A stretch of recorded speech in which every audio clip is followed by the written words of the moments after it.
हवाला gospel of Matthew का chapter number 12 verse number 38 से लेके 42 तक। ईसा अलैहिस्सलाम कहते कि तुम्हें कोई निशानी नहीं दी जाएंगी, सिर्फ निशानी यूनुस अलैहिस्सलाम की। जिस तरीके से यूनुस अलैहिस्सलाम 3 दिन और 3 रात मछली के पेट में थे, उसी तरीके से मैं धरती के पेट में 3 दिन और 3 रात रहूंगा।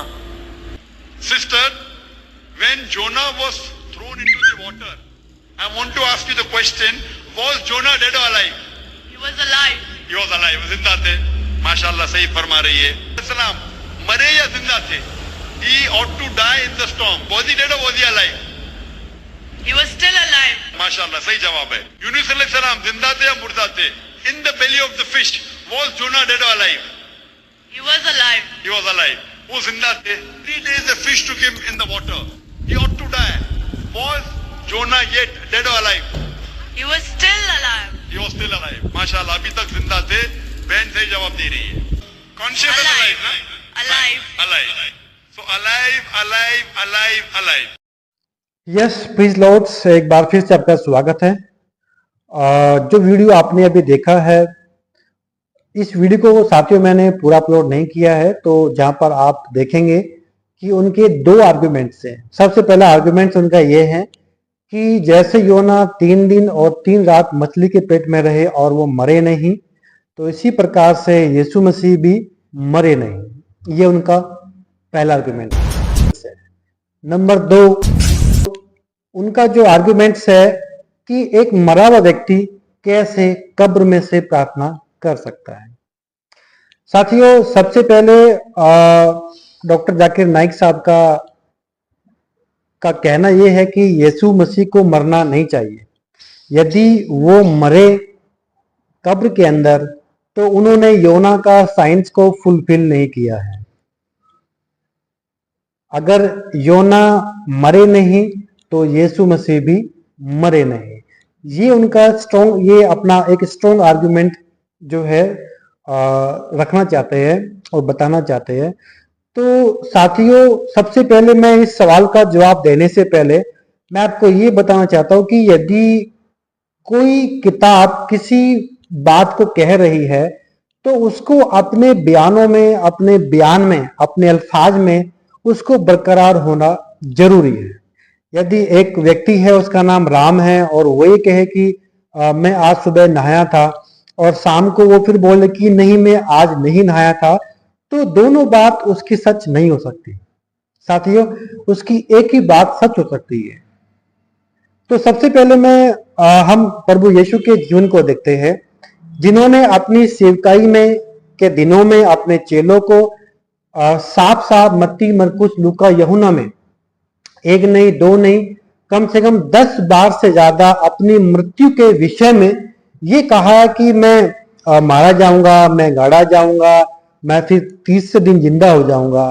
फिर वो मरकुस में कहते हैं कि मैं हाकिम को सौंपा जाऊंगा, अन्य जाति मुझे रोदेगी, मुझे मारेगी, पीटेगी और मुझे क्रूस पर चढ़ाएगी, और मैं फिर 30 दिन जिंदा हो जाऊंगा। लूका में फिर वो कहते हैं कि मैं याजक के हाथों में सौंपा जाऊंगा, और किस प्रकार से मैं मारा जाऊंगा, कांटों का ताज मुझे पहनाया जाएगा, और कैसे मेरी हड्डी तोड़ी जाएगी, किस प्रकार से मेरी मृत्यु होगी। इस प्रकार से जो है उन्होंने अपने मृत्यु के विषय में कम से कम 10 बार, मैं आपको रेफरेंस दे दूंगा डिस्प्ले के ऊपर, आप अगर खुद से चेक कर सकते हो कि उन्होंने किस प्रकार से अपनी मृत्यु के विषय में एक डिक्लेरेशन दी।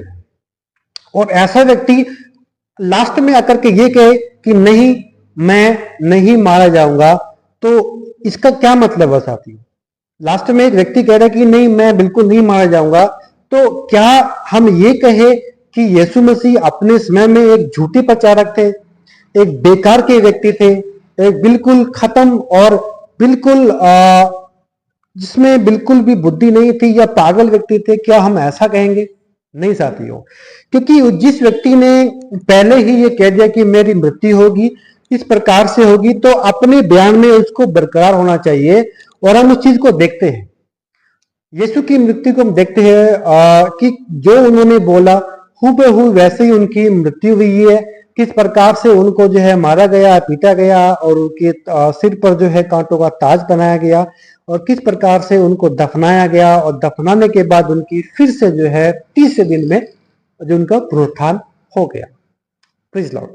साथियों, मत्ती की किताब अध्याय 12 वचन 38 से 40 को हम जब देखते हैं, इस बात को डॉक्टर जाकिर नाइक ने क्या किया है, वो कोट किया है। कैसे? उन्होंने कहा कि योना की जो भविष्यवाणी है, योना ने जो बोला है, वही उसी बात को कोट यहाँ पर किया गया है। क्योंकि कुछ फरीसी लोग वहां पर आते हैं और उनसे वो कोई चिन्ह और चमत्कार मांगते हैं और कहते हैं कि कोई चिन्ह और चमत्कार दे, तो वो योना के चिन्ह को देता है। क्योंकि योना किस प्रकार से 3 दिन और 3 रात मछली के पेट में रहे। आप जब उसमें पढ़ेंगे साथियों, उसमें जब पढ़ेंगे आप मत्ती 16:1-4 में पढ़ेंगे, जहां पर कुछ फरीसी आकर के ये कहते हैं कि कोई हमें चिन्ह दे। तो चिन्ह जो मांगा जाता है, वो चिन्ह में कहते हैं प्रभु यीशु कि तुम जब मौसम को देखते हो कि मौसम साफ है या आसमान लाल है, तो तुम उसमें एक भेद को बताना जानते हो। तो जब तुम इन भेद को बताना चाहते हो तो तुम मुझसे क्या मांगते हो? फिर भी मैं तुम्हें योना के चिन्ह को छोड़ कोई और चिन्ह तुम्हारे लिए नहीं है। चिन्ह का मतलब एक टाइमिंग फ्रेम की यहाँ पर बात हो रही है, एक समय की बात हो रही है यहाँ पर कि किस प्रकार से योना 3 दिन और 3 रात मछली के पेट में रहेगा, तो इसी प्रकार से मैं भी 3 दिन और 3 रात जो है पृथ्वी के अंदर रहूंगा, पृथ्वी के गर्भ में रहूंगा। ये उन्होंने एक डिक्लेरेशन दी है और यहाँ पर एक टाइमिंग फ्रेम की केवल बात हुई है, योना की परिस्थितियों को लेकर के नहीं कि योना किस प्रकार से रहा। केवल यही हुआ है कि जैसे वो 3 दिन 3 रात मछुए के पेट में रहा है, तो मैं भी पृथ्वी के गर्भ में रहूंगा। ये यहाँ पर उन्होंने उनको समझाने के लिए जो है ये बातें बोली है। अब सबसे पहले हम अपने सवाल की ओर बढ़ते हैं कि उन्होंने किस प्रकार से इस बातों को बोला है कि योना की जो परिस्थिति थी, हम सबसे पहले उसकी तरफ को जाएंगे कि योना की जो परिस्थिति है वो किस प्रकार से। हम योना की किताब को जब निकालते हैं साथियों, तो वहां पर चैप्टर 2 और उसकी आयत नंबर हम 1 में देखते हैं और 2 में देखते हैं। 1 में नहीं, हम 2 में देखते हैं। वहां पर लिखा है कि मैं संकट में पड़ा हुआ दुहाई देता रहा और तूने मेरी सुन ली। अधोलोक के उदर से मैं चिल्ला उठा और तूने मेरी बातों को सुन लिया।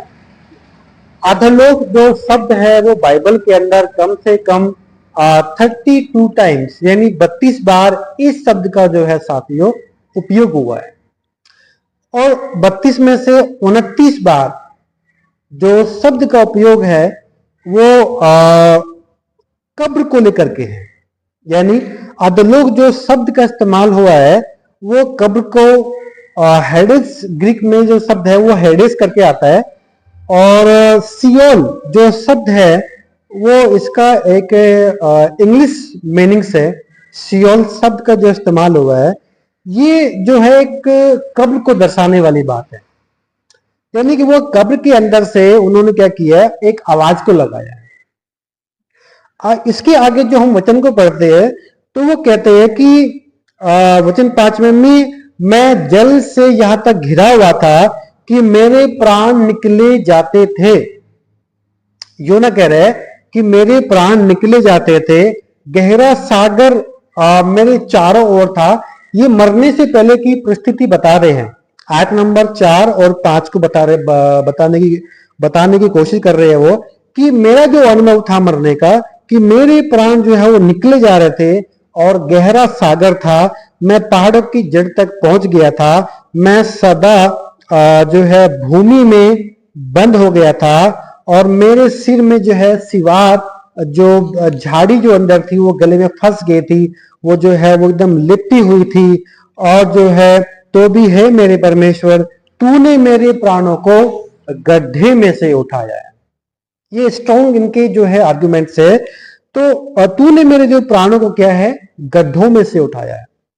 अधोलोक जो शब्द हुआ है, मैं फिर से बोल रहा हूं कि सियोल शब्द है, इंग्लिश जो इसका मीनिंग्स है, जिसको कब्र या कब्रिस्तान करके जो है इसको व्यक्त करके किया गया है।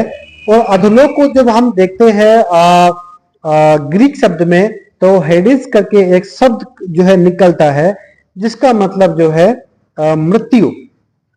मृत्यु के घर में, कब्र में, मैं वहां से मुझे आपने मेरे प्राणों को बचाया है।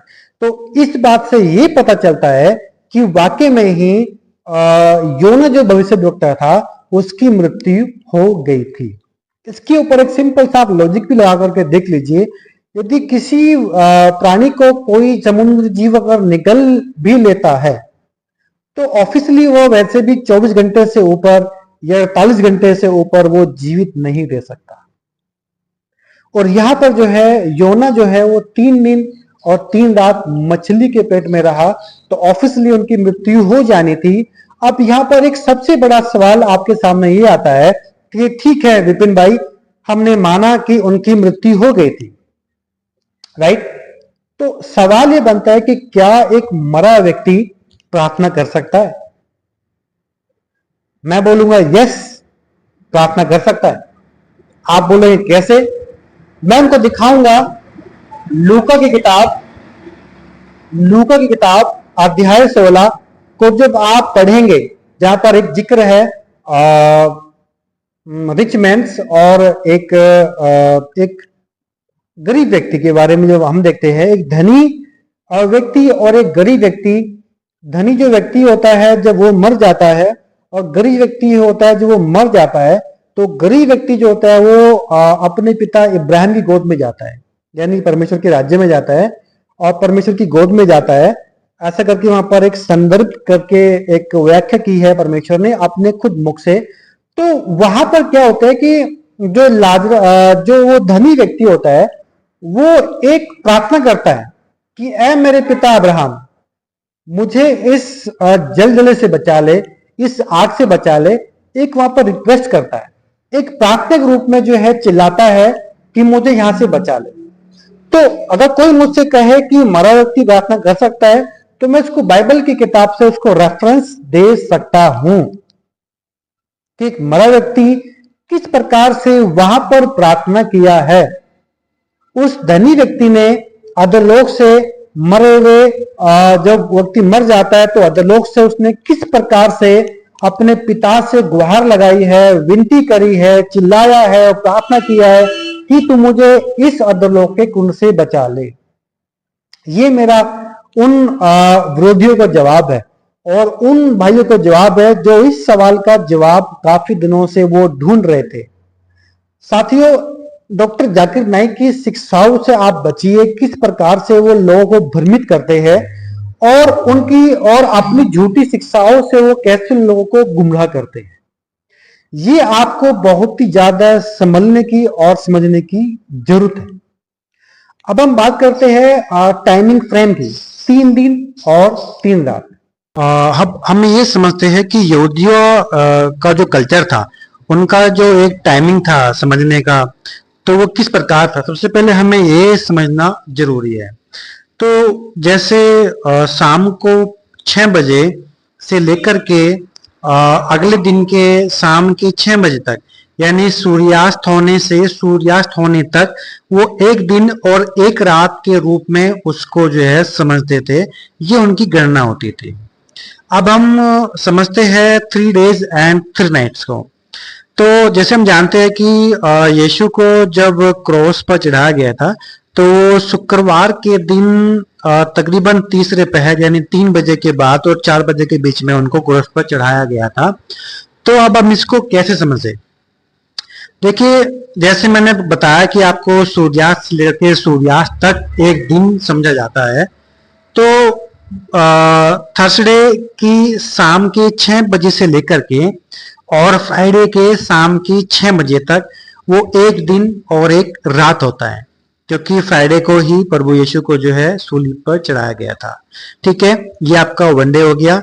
अब फ्राइडे के शाम के 6 बजे से लेकर के और सैटरडे के शाम के 6 बजे तक वो एक पूरा दिन होता था, यानी अभी 2 दिन हो चुका है।